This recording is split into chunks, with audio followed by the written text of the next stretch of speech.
नमस्कार, कैसे हैं आप सभी लोग। स्वागत है आप सबका कंपटीशन एंड यू में। मैं विशाल शर्मा आप सभी के साथ। चलिए क्लास को शुरू कर लेते हैं। मौर्य प्रशासन की बात चल रही है।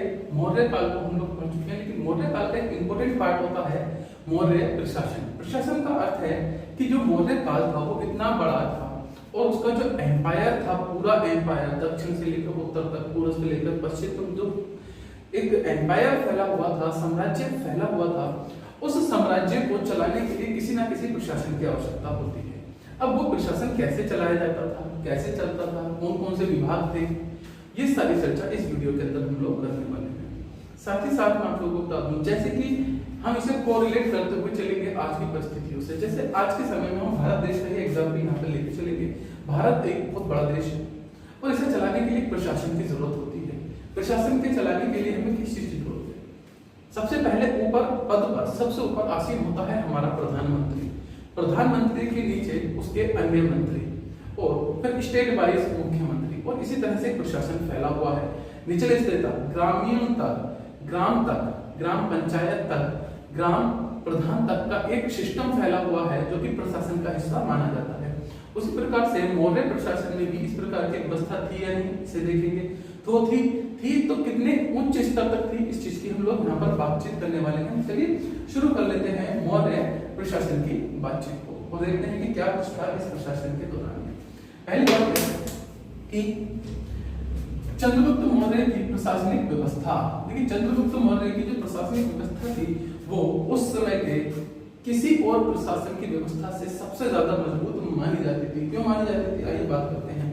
अर्थशास्त्र में एक विस्तृत नौकरशाही का भी उल्लेख है। अर्थशास्त्र को आप जानते हैं, कौटिल्य ने इसे लिखा है और वहां पर एक विस्तृत नौकरशाही का उल्लेख है। यहाँ पर नौकरशाही शब्द का प्रयोग किया गया है। ध्यान रखना, नौकरशाही शब्द का प्रयोग यहाँ प्रशासन के अंडर में होने वाले काम है।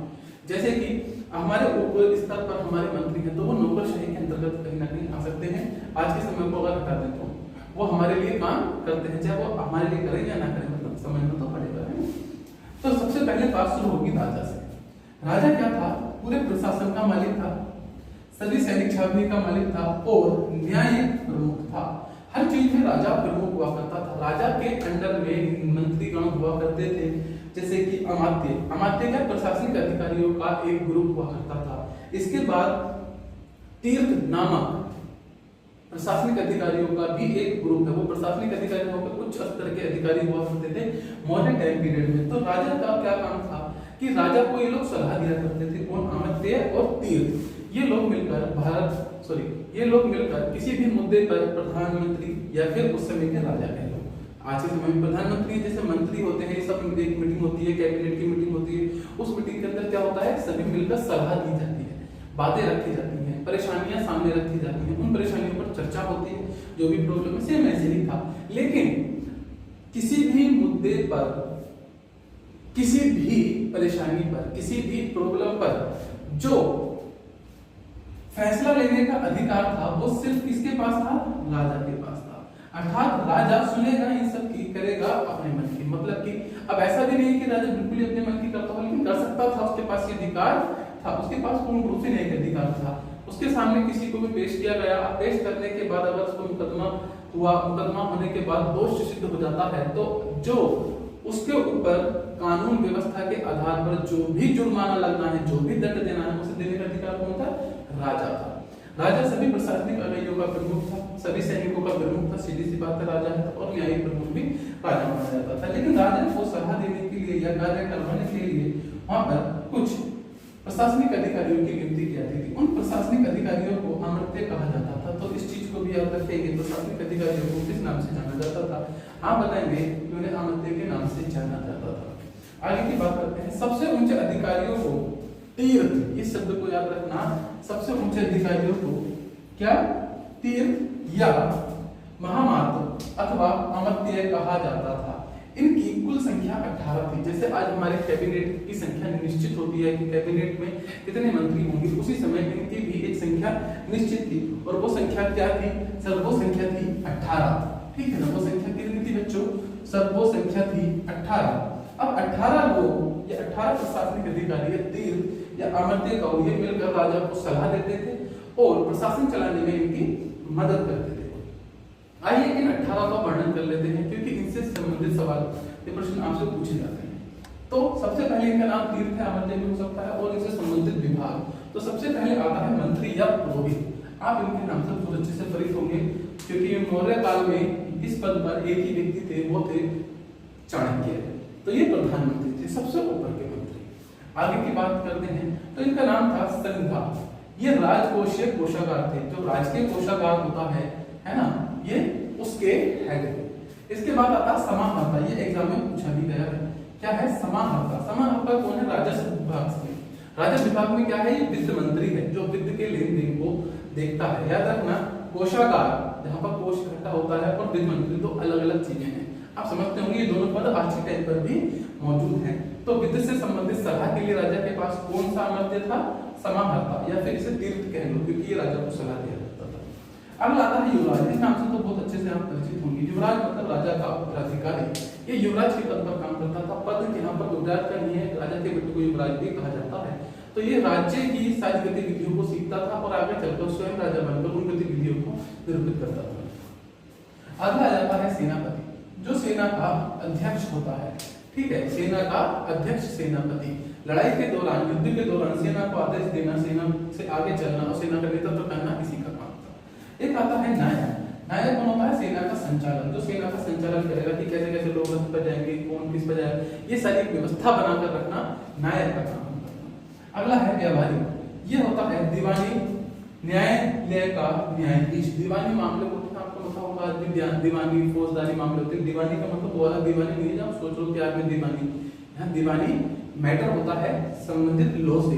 लॉ से संबंधित मतलब लड़ाई झगड़ों वाला मैटर। लड़ाई झगड़ों में उसके अंदर भूस्वामी, जमीन का लेन देन, ऐसी कुछ चीजें इसके अंदर आ जाती है दीवानी मामले। तो इसके जो हेड था या जो उसका अधिकारी था, उसे क्या कहा जाता था? व्यावहारिक कहा जाता था। कितने हो गए? 1 2 3 4 5 6 7 7 अधिकारियों के बारे में हमने जाना है। आगे के और भी अधिकारी आइए देखते हैं। 18 के 18 अधिकारी को देखना है और नाम आपको इनके याद रखने होंगे। अगले अधिकारी हैं सामने मंत्री परिषदाध्यक्ष। ये मंत्री परिषद का अध्यक्ष होता था। जो भी मंत्री परिषद है उसके ऊपर भी एक अध्यक्ष हुआ करता था और इसके ऊपर कौन होगा? प्रधानमंत्री। आप जानते हैं, तो एक पद ये भी हुआ करता था। ठीक है, एक है कर्मांतिक, उद्योग धंधों का प्रधान। जो भी उद्योग धंधे होते थे, अब उद्योग धंधे उस समय में थे। हाँ, जब हम आज ही इसके प्रशासन में अर्थव्यवस्था के बारे में पढ़ेंगे मौर्य काल में, तब हम उद्योग धंधों के बारे में थोड़ा सा जानेंगे। तो उद्योग धंधे के प्रधान को क्या कहा जाता था? कर्मांतिक। एक होता था प्रशासता। प्रशासता मतलब क्या? जितने भी लेन देन हो रहे हैं, आ रहा है जा रहा है, उन सबको लिख के रखना, अर्थात मुंशी। तो इसका क्या नाम था? इसका नाम था प्रशासता। तो ये भी अपने आप में उस समय बड़ा काम था, जिसकी तैयारी आज आप लोग करते हैं क्लर्क की, बाबू की। दंडपाल, ये पुलिस का या पुलिस विभाग का प्रधान होता था। दंडपाल नाम से पता चल जाएगा, दंड देने वाला अधिकारी जो पुलिस के अंदर काम करता है। जैसे पुलिस आज आपको दंड देने का अधिकार भी रखती है, अगर आप गलती करते हैं तो उसी प्रकार से उस समय दंडपाल होता था। नाम याद हो जाएगा क्योंकि इजी है। एक होता था दुर्गपाल। क्या था? दुर्गपाल, देश के भीतर दुर्गों का प्रबंधक। ठीक है ना, जो प्रशासन के अंदर में जमीन आ रही है, प्रशासन के अंदर का हिस्सा आ रहा है, मतलब पूरा मौर्य क्षेत्र एम्पायर आ रहा है, उसके अंदर की सारी देखरेख करना किसका काम था? दुर्गपाल का काम था। दुर्गपाल अपने अंडर में आदमी को रखता था और वो पूरे दुर्ग की देखभाल को किया करते थे। मतलब दुर्ग प्रशासन के अंदर में चीजें आ रही हैं। एक होता था अंतःपाल। ये सीमावर्ती दुर्ग का रक्षक था। सीमावर्ती मतलब कि जैसे कि दक्षिण का हिस्सा है, मान लेते हैं मौर्य काल के या मौर्य साम्राज्य के दक्षिण का हिस्सा है, अब वहां पर बॉर्डर पर इसकी ड्यूटी रहा करती थी, ऐसा समझ लो अंतःपाल की। तो ये बॉर्डर पर ड्यूटी करता था। सीमावर्ती मतलब जो किसी और राज्य की सीमा से लगा हुआ एरिया है, उसके दुर्ग की रक्षा करना, ताकि कोई बाहर से अंदर ना आ पाए। तो ये कौन है? अंतःपाल। एक होता था नागर। ये नगर का सर्वोच्च अधिकारी था। जैसे नगर में फिरते हैं आज के टाइम पे, हमारे यहाँ नगर में नगर का सर्वोच्च अधिकारी कोतवाली को माना जाता है। कोतवाली क्षेत्र है, फिर उसके अंदर में हमारे लैबर्ट घूमती रहती है, पुलिस घूमती रहती है, पेट्रोलिंग करती है। तो ऐसा ही कुछ इसका काम था। आगे आ जाते हैं, ये है अंतःवशीर। ये सम्राट की अंगरक्षक सेना का प्रधान होता था। जैसे कि आज प्रधानमंत्री मोदी हैं, उनकी अपनी एक ऐसी टीम होती है जिसका सिर्फ एक ही काम होता है, प्रधानमंत्री को सुरक्षा प्रदान करना। उस समय भी एक ऐसा ही टीम हुआ करता था जिसका सम्राट की अंगरक्षा, मतलब जो राजा है उसका बॉडीगार्ड। अब उसके बॉडीगार्ड होने के नाते इसका पूरा काम होता था कि कौन कौन से सिपाही बॉडीगार्ड के रूप में लगे, कौन से निपुण है, ये सब काम देखना। ऐसे तो आज पता होगा जो भी हमारे प्रधानमंत्री पूर्व हैं या अब हैं, तो उनके साथ एक विशेष प्रकार की कमांडो साथ चलती है, उस कमांडो का भी कोई ना कोई हेड होता होगा, तो उस समय जो हेड हुआ करता था उसे अंतर्वस्त्र। अगला है द्वारिक। ये राजमहल का प्रबंध व देखभाल करने वाला प्रधान होता था। राजमहल के अंदर की सारी गतिविधियों को देखना है ना, ये किसके अंदर में आ रहा था? द्वारिक। एक आता है सबसे आखिरी में आडविक। यह वन विभाग का सर्वोच्च अधिकारी होता था। आडविक मतलब वन विभाग का सर्वोच्च अधिकारी। तो ये 18 ऐसे पद थे जो राजा के अंदर में सीधे सीधे काम करते थे और राजा को टाइम टू टाइम सलाह दिया करते थे अलग अलग मामलों पर, और राजा इनके दिए गए सुझावों के आधार पर अपना एक निर्णय सुनाया करते थे और प्रशासन को चलाया करते थे। इस समय की बात हो रही है मौर्य टाइम की बात। आगे की तरफ सैन्य संगठन। हम मौर्य प्रशासन की बात कर रहे हैं। उस समय के सैन्य संगठन की अगर हम लोग बात करते हैं तो एक विशिष्ट सेना बनी हुई थी, क्योंकि इतना बड़ा राज्य, इतना बड़ा प्रशासनिक अधिकारी या इतना बड़ा एरिया कवर करा हुआ था मौर्य साम्राज्य, तो उसके लिए एक सैन्य की व्यवस्था होनी चाहिए। अब सेना होगी तो सेना उस समय 4 प्रकार की हुआ करती थी। पैदल सेना, रथ वाली सेना, घोड़े वाली सेना, हाथी वाली सेना। तो एक बहुत बड़ी सेना थी जिसे 4 भागों के अंदर बांटा गया था और उसे चलाना कोई आसान काम नहीं होता था। आइए थोड़ा सा देख लेते हैं सेना के बारे में। ठीक है, चंद्रगुप्त मौर्य ने एक विशाल व स्थायी सेना का भी गठन किया था। स्थायी सेना का मतलब एक ऐसी सेना जो स्थायी है, जिसे तनख्वाह दी जाती है, वेतन दिया जाता है, ऐसी तनख्वाह की हम बात करते हैं। होटलियर के अनुसार सेना चतुरंगी थी, मतलब कि पैदल सेना, हाथी सेना, घोड़ा सेना और रथ सेना। इसकी चर्चा मैंने आप लोगों से भी की है। इसके बारे में आपको मालूम होगा, मेगास्थनीज ने भी लिखा। सीमांतों की रक्षा के लिए मजबूत दुर्ग बनाए गए, जिनकी सुरक्षा दुर्गपाल और अंतःपाल करते थे। देखिए, दुर्गपाल और अंतःपाल का नाम आ चुका है। अंतःपाल भी पढ़ाया था और दुर्गपाल भी आपको अभी भी पढ़ाया था, जो कि सुरक्षा से संबंधित कार्यों को निभाते हैं। तो सैन्य से संबंधित इतना ही काफी है। अब यहाँ पर कोरिलेट करेंगे आज के समय से। आज के समय में हमारे पास एक पैदल सेना होती है जिसे इन्फेंट्री कहते हैं। हमारे पास आज के समय में हाथी सेना नहीं है, पर हमारे पास इस समय उसकी संबंधित जीप सेना है, जो अपने पेट्रोलिंग करती हुई घूमती है। इस प्रकार की सेना होती है। ठीक है ना, हर वो चीज जो उस समय थी वो आज भी मौजूद है। और उस समय की व्यवस्था को देखते हुए आज की व्यवस्था को लगता है कि जैसे कि हमारी आज की व्यवस्था उस समय की व्यवस्था से पूरी तरह से कॉपी की गई हो या इसे धारण किया गया। आगे की तरफ बढ़ते हैं तो न्याय एवं दंड व्यवस्था की बात करते हैं। अब इतना बड़ा प्रशासन है तो चोरी चकारी होगी, लूटपाट भी होती होगी, कुछ ना कुछ अपराध होते होंगे, और उन अपराधों से निपटने के लिए एक न्याय व्यवस्था का होना बड़ा आवश्यक था। देखिए, किसी भी प्रशासन की नींव इस चीज पर रखी हुई होती है कि वहां की न्याय व्यवस्था कैसी है। बहुत से राजा तो सिर्फ अपनी न्याय व्यवस्था के लिए ही इतिहास के अंदर मशहूर है या फेमस है।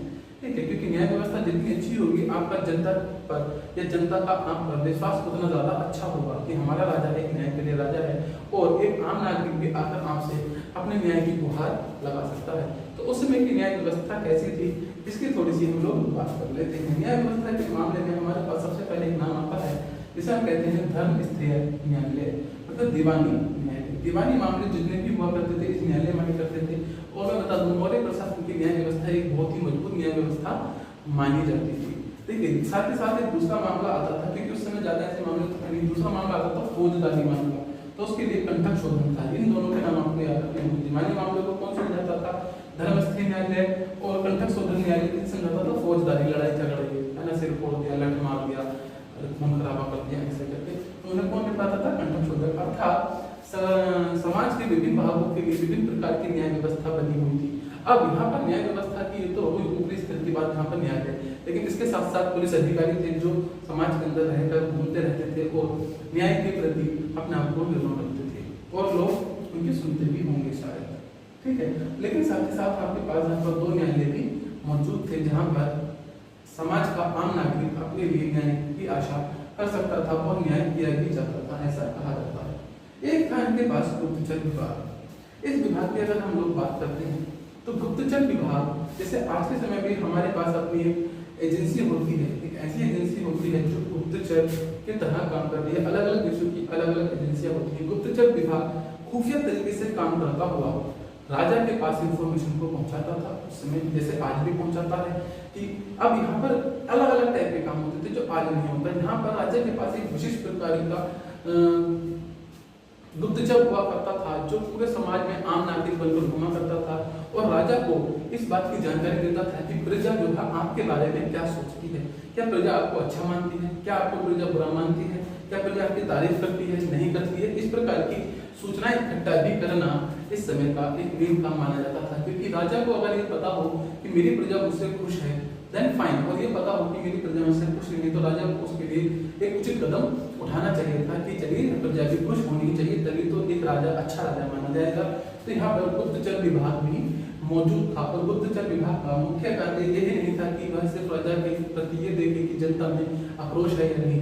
गुप्तचर दूसरे तरीके के भी हुआ करते थे, जिनका मुख्य काम हुआ करता था कि ये देखना कहीं भारी आक्रमण तो नहीं होने वाला, कहीं अंतःयुद्ध तो नहीं छिड़ने वाला, कोई गृह युद्ध तो नहीं छिड़ने वाला, समाज में शांति व्यवस्था है या नहीं। तो ये सारी चीजों को देखना भी गुप्तचर संस्था का काम हुआ करता था।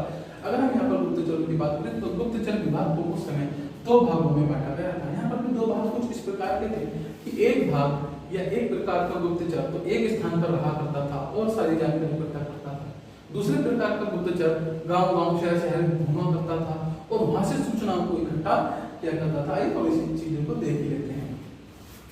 संस्था, सबसे पहले नाम आता है संस्था का। इसके अंदर संस्था जो एक ही स्थान पर संस्थाओं में गठित होकर कार्य करती थी, मतलब संस्थाओं में गठित होकर, ऐसा नहीं कि कोई एक आदमी काम कर रहा है। संस्था का मतलब है एक ऐसी टीम जो एक ही स्थान पर रहेगी और अपने काम को करेगी, सूचना को इकट्ठा करेगी, सूचना को राजा तक पहुंचाएगी।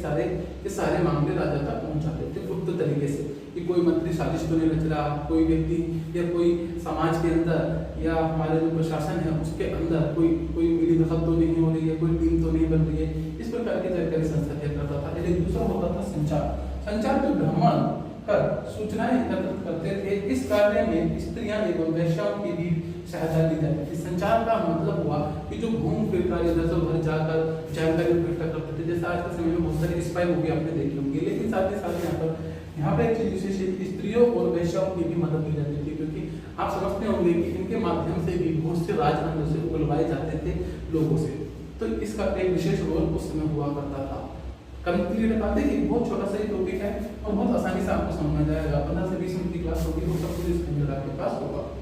आगे चलते हैं। अब बात कर लेते हैं उसके प्रांत की। जो भी प्रशासन चल रहा है उसे एक प्रांत कहते थे, ठीक है। प्रांत का मतलब है कि जो मौर्य काल था या मौर्य प्रशासन था या मौर्य एम्पायर था, वो कितना बड़ा फैला हुआ था, इसे एक प्रांत में कहा गया है। तो ये 5 भागों तक फैला हुआ था। अगर हम मौर्य के सबसे उत्तरी भाग की बात करते हैं, जैसे हम भारत को भी देखें कि सबसे उत्तरी हिस्सा कौन सा, सबसे दक्षिणी हिस्सा कौन सा, सबसे पूर्वी कौन सा, सबसे पश्चिमी कौन सा, तो उस समय मौर्य को पूरा एक प्रांत कहा गया। और उस प्रांत का सबसे उत्तरी हिस्सा जिसे उत्तरापंथ कहते हैं, वो क्या था, तक्षशिला। जैसे उत्तर दिशा की बात आए तो आपके दिमाग में एक ही नाम आना चाहिए, क्या, तक्षशिला। दूसरा था दक्षिण का हिस्सा, जिसे दक्षिणापंथ कहा गया। तो वो वहां की राजधानी थी सोनभद्र। असल में राजधानियां हैं, जैसे उत्तरपंथ, उत्तर के साइड की राजधानी तक्षशिला, दक्षिण के साइड की राजधानी सोनीपत, प्राचीन का पूर्वी भाग की राजधानी पाटलिपुत्र। अब पाटलिपुत्र नहीं थी, पूर्वी भाग की राजधानी थी, जबकि यह पूरे मौर्य की राजधानी थी, पूरे मौर्य एम्पायर की राजधानी थी। देखिए इसे कुछ ऐसा समझे जैसे पूरे भारत की राजधानी क्या है, नई दिल्ली। भारत की राजधानी नई दिल्ली है और साथ ही साथ स्टेट्स बने हुए हैं, राज्य बने हुए हैं, उन राज्यों की भी अपनी एक राजधानी होती है। तो उसी प्रकार से मौर्य एम्पायर देखिए पूरी तरह से काम कर रहा है। उत्तर के साइड की राजधानी तक्षशिला, दक्षिण की साइड की राजधानी सोनगिरी, पूर्वी भाग की राजधानी तक्षशिला, और तक्षशिला पूर्वी भाग के साथ साथ पूरे पूरे मौर्य साम्राज्य की भी राजधानी थी।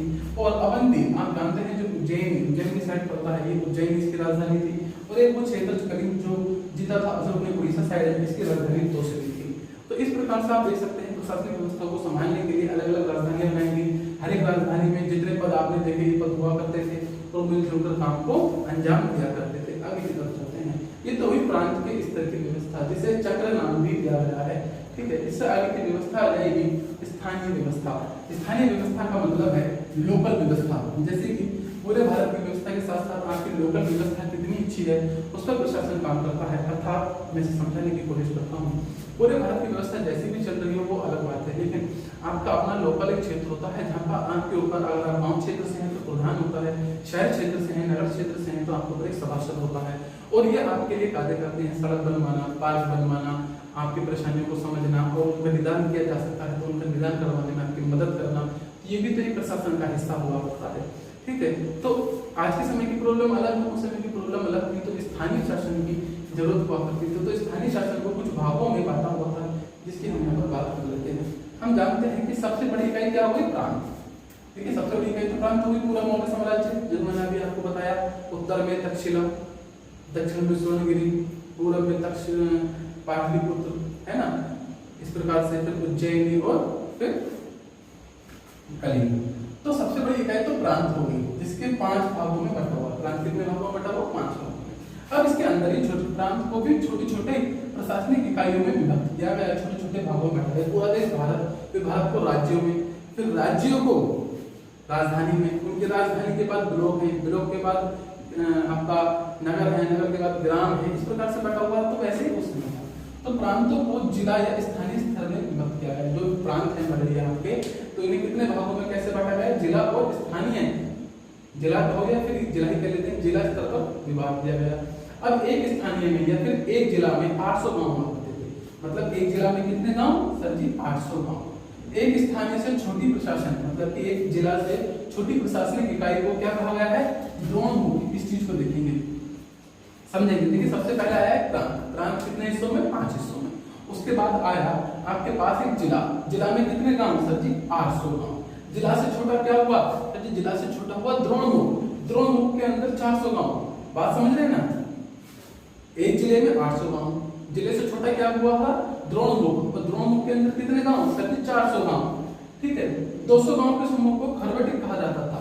अब देखो, सबसे ऊपर आया प्रांत, प्रांत के बाद आया जिला, जिला के बाद आया द्रोणमुख, द्रोणमुख के बाद आया क्या? खरवटिक। और खरवटिक में कितने गांव आ रहे हैं? इसके अंदर में 200 गांव आ रहे हैं। ठीक है, आगे समझो।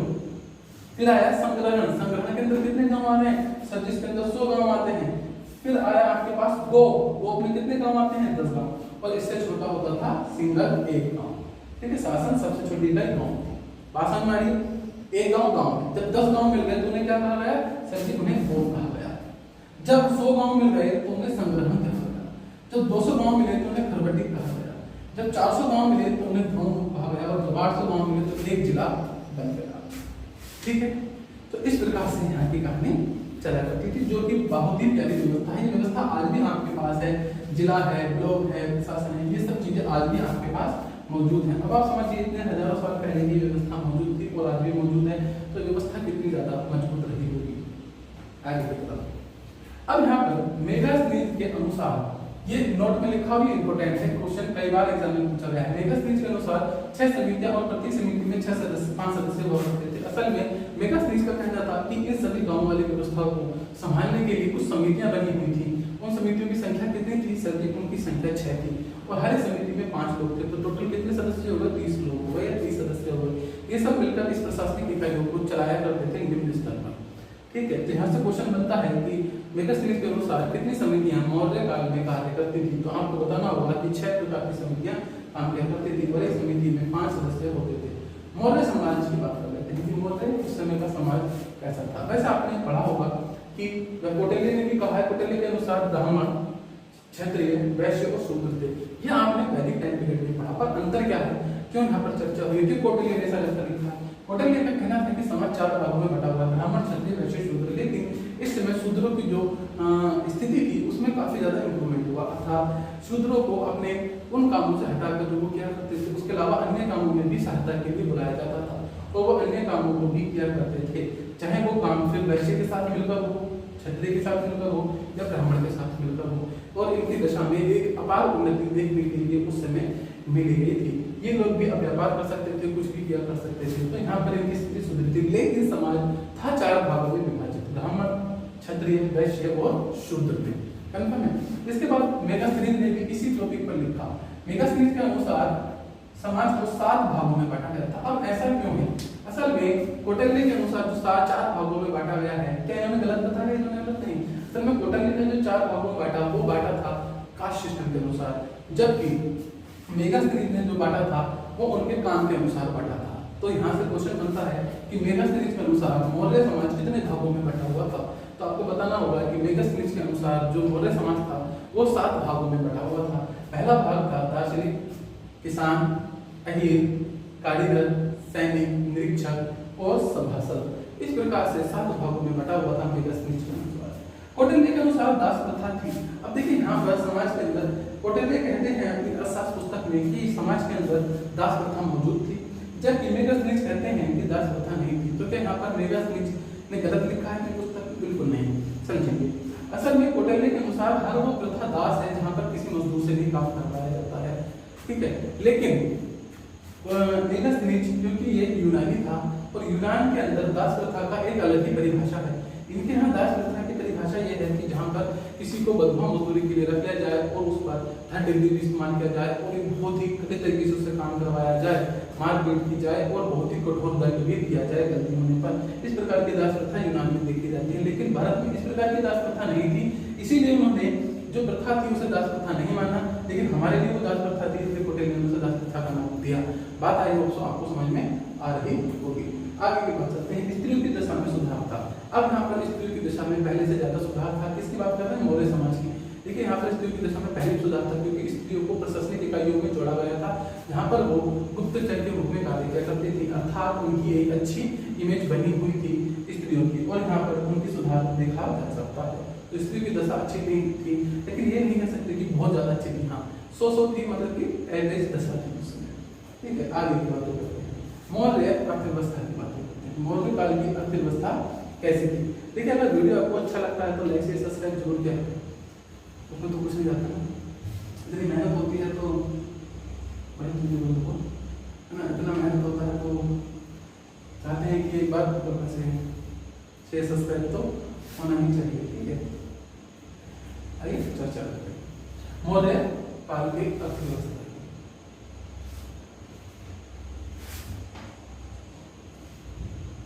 तो मौर्य काल की अर्थव्यवस्था, देखिए पहली बात कर लेते हैं, जैसे भारत आज कृषि प्रधान देश था, उस समय भी मौर्य अर्थव्यवस्था कृषि प्रधान थी, मतलब कि पूरी अर्थव्यवस्था कृषि पर आधारित अर्थव्यवस्था थी। कृषि का ही मेन काम था और कृषि को ही उस समय का आधार माना गया था। तो जब कृषि उस समय का आधार था तो आइए बात कर लेते हैं, ठीक है। अर्थव्यवस्था का आधार क्या थी? सब्जी। अर्थव्यवस्था का आधार उस समय कृषि थी। मौर्य काल में सभी प्रकार की फसलों का उत्पादन होता था। देखिए सभी प्रकार की फसलों का मतलब है सीजन वाइज जितनी भी फसलें आपकी होती हैं उन सभी फसलों का उत्पादन किया जाता था। और अर्थशास्त्र में जो कि कौटिल्य द्वारा रचित है उसमें धान की फसल को एक विशेष प्रोत्साहन दिया गया है, या फिर सबसे विशेष या सर्वोत्तम फसल माना गया है। तो किसी की फसल को? धान की फसल को। यहाँ से क्वेश्चन भी कभी बनता है कि मौर्य काल की प्रमुख फसल कौन सी थी? तो आपको बताना होगा कि मौर्य काल की प्रमुख फसल धान हुआ करती थी। आगे चलते हैं तो कौटिल्य के अर्थशास्त्र में एक वर्ष में 3 फसलों को बोए जाने का वर्णन मिलता है, जैसे जो आज के समय में भी है। कौटिल्य के अर्थशास्त्र में बताया गया है कि एक साल में 3 फसलें एक किसान बो सकता था। आज भी किसान 3 फसलों को ही बोता है मोस्टली, ठीक है ना। कौन कौन सी होती है? उस समय के नाम अलग थे, आज नाम अलग है, पर मैंने दोनों को कमेंट किया है। जैसे कि रबी की फसल, रबी की फसल को उस समय हेमंत कहा जाता था, ठीक है। दूसरी फसल होती है खरीफ की फसल, जिसे उस समय क्रय कुछ कहा जाता था। एक फसल होती है केदार फसल, जिसे आज के टाइम में जायद फसल कहा जाता है, उस समय केदार फसल कहा जाता था। ये तीनों फसलें हो जाती थी, मतलब एक साल के अंदर 3 फसलें हो जाती थी किसान के पास। इसीलिए कृषि उस समय का महत्वपूर्ण अंग था और अर्थव्यवस्था को चलाने का एक महत्वपूर्ण रास्ता भी था, ठीक है। तो किसान की बातें करें तो यहाँ पर एक साल में 3 फसलें हैं, धान की प्रमुख फसल है और कृषि उनका मेन आधार बना हुआ है। साथ ही साथ चलते हैं कृषि के ऊपर जो राजस्व लगता था, ये बड़ा मेन हिस्सा है राजस्व वाला। 1/6 से लेकर 1/4 भाग राजस्व के रूप में लिया जाता था। देखिए कोई भी प्रशासन है, कोई भी सरकार है या कोई भी राज्य है, वो पूर्ण रूप से कार्य कब कर पाएगा? जब उसके पास बहुत सारा धन होगा। और धन कहाँ से आएगा? देखिए राजा के पास धन कहाँ से आता है? धन आता है टैक्स के रूप में। जो टैक्स लिया जाता था कृषि के ऊपर 1/6 से लेकर 1/4 भाग के रूप में, ठीक है। तो इससे ही प्रशासन चलता था। प्रशासन बहुत ही, जितना सरकार के पास टैक्स होगा, जितना धन होगा, सरकार या राजा उसे उन्नति के लिए उतना ही ज्यादा आपके काम में यूज करता है, अगर राजा और प्रधान आपका अच्छा है तो, ठीक है। आगे की बात चलते हैं। इस समय व्यापार भी हुआ करता था, आंतरिक व्यापार और बाह्य व्यापार। आंतरिक व्यापार का मतलब है जो प्रशासन के अंदर या मौर्य जो एम्पायर है उसके अंदर किया जाने वाला व्यापार, आपसी रूप में किया जाने वाला व्यापार, वो आंतरिक व्यापार कहलाता था। और बाह्य व्यापार, जैसे यूनान से हमारे संबंध अच्छे थे उसमें, तो यूनान से होने वाला व्यापार बाह्य व्यापार होता था। अब व्यापार हो रहा है तो कुछ ना कुछ आपके पास उद्योग धंधे भी होंगे। तो हमारे यहाँ का जो उस समय मौर्य काल का जो प्रमुख उद्योग था वो क्या था? वस्त्र था। यहाँ से ये क्वेश्चन बनता है कि मौर्य काल का प्रमुख उद्योग क्या था? तो आपको बताना होगा वस्त्र उद्योग मौर्य काल का प्रमुख उद्योग माना जाता था। अब उद्योग हो रहा है, व्यापार हो रहा है, बाह्य व्यापार हो रहा है, आंतरिक व्यापार हो रहा है। तो आपको कहीं ना कहीं यहाँ पर मुद्रा की जरूरत पड़ेगी। तो व्यापार में उस समय मुद्रा का भी प्रचलन था, जो कि सामने हुआ करती थी। तो यहाँ पर मुद्रा का प्रचलन भी देखने के लिए मिलता है। हड़प्पा टाइम पीरियड में भी शायद मुद्रा थी या नहीं, इसकी पूर्ण चर्चा होती रहती है। आगे हम बातें करते हैं टैक्स चोरी। अब देखिए, क्योंकि टैक्स लिया जा रहा है कितना 1/6 से लेकर 1/4, लेकिन जो उद्योग धंधों पर टैक्स लिया जाता था ना, वो 1/10 था। कितना था? 1/10 था। ठीक है। अब कोई भी अगर व्यक्ति टैक्स की चोरी करता है तो आज के समय में तो अलग कानून है, लेकिन उस समय अगर राजा के पास एक दंड देने का अधिकार है और वो दंड एक कठोर दंड हो सकता है, तो प्रजा उससे डरेगी भी और नियंत्रण में रहेगी। ऐसा कहा समझा जाता था कि जितने कठोर नियम होंगे प्रजा उतनी ही ज्यादा शांत होगी और राजा उतना ही ज्यादा बड़ा राज्य बना पाएगा। तो उस समय टैक्स चोरी करने वालों को मृत्यु दंड भी दिया जाता था। यूपीएससी में क्वेश्चन पूछा गया था कि मौर्य काल में टैक्स चोरी करने वालों को कैसा दंड दिया जाता था, तो आपको बताना होगा कि उस समय टैक्स चोरी करने वाले के लिए मृत्यु दंड का प्रावधान था, जो कि कठोर दंड पर था। कन्फर्म है? आगे बढ़ते हैं। अब आपके पास आंतरिक व्यापार हो रहे हैं, तो उस समय एक प्रमुख बंदरगाह हुआ करता था, जो कि मौर्य टाइम पीरियड में आता था और ये पड़ता था भचोड़, अर्थात गुजरात के अंदर। तो ये भचोड़ उस समय मौर्य टाइम पीरियड का एक प्रमुख बंदरगाह था। जैसे कि लोथल एक प्रमुख बंदरगाह कहाँ का था? इंडस सिविलाइजेशन का। उसी तरह मौर्य के टाइम में जो प्रमुख बंदरगाह था उसका नाम क्या था? बड़ौदा, जो गुजरात हिस्से में पड़ता है। तो ये है आपकी अर्थव्यवस्था, इसकी मौर्य काल। आज हम लोगों ने मौर्य काल की प्रशासनिक इकाई को भी समझ लिया है। इससे अगला टॉपिक मौर्योत्तर काल होगा, जहाँ पर आगे की राजाओं की बातों को हम लोग समझेंगे। ठीक है, जहाँ पर ब्राह्मण वंश आएगा या कोई भी अन्य वंश आएगा, उसकी बातचीत हम यहाँ पर करने वाले हैं। तो फिलहाल यहाँ क्लास ये होती है। क्लास आपको पसंद आए तो लाइक से सब्सक्राइब जरूर करना। मिलते हैं आपसे अगली क्लास में, तब तक के लिए बाय बाय। आपका दिन शुभ।